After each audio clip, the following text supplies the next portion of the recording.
Salve, turminha, tudo bem com vocês? Bom, vamos lá. O Marcel lançou aí uma pergunta, né, referente ao processo de produção de cerveja artesanal, que ele faz uma medida da densidade da solução e isso ele faz precisamente a 20 graus Celsius. O porquê que isso acontece? Tem que ser feito dessa forma. Bom, vamos lá.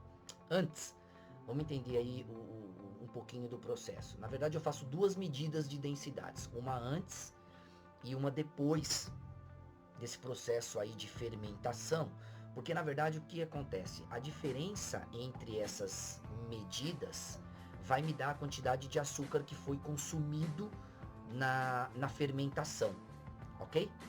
Bom, por que essa medida ela precisa ser feita a 20 graus Celsius?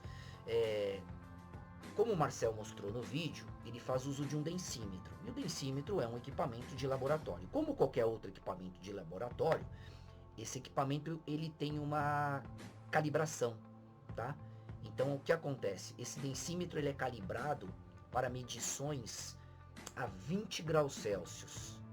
Qualquer medida de densidade fora dessa temperatura, eu vou ter uma leitura, uma medida imprecisa.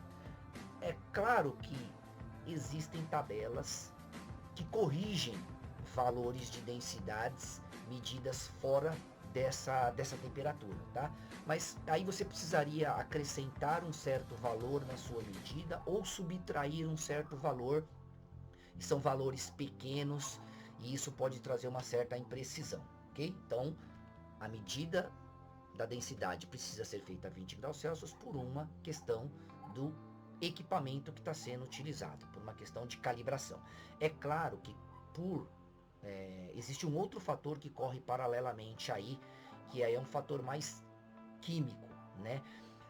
Durante a fermentação você está produzindo um álcool de baixa massa molar, massa molecular. Esses álcoois eles são voláteis. Então o que acontece?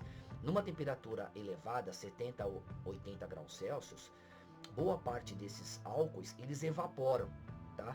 E aí faz com que a medida da densidade tenha também uma pequena alteração. Ela é muito pequena, tá?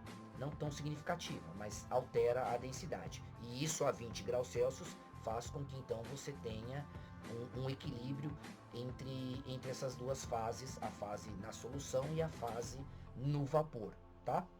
Então, basicamente, são esses dois fatores aí, mas o principal, é claro, é a medida da calibração a 20 graus Celsius, uma vez que a densidade está relacionada com a temperatura.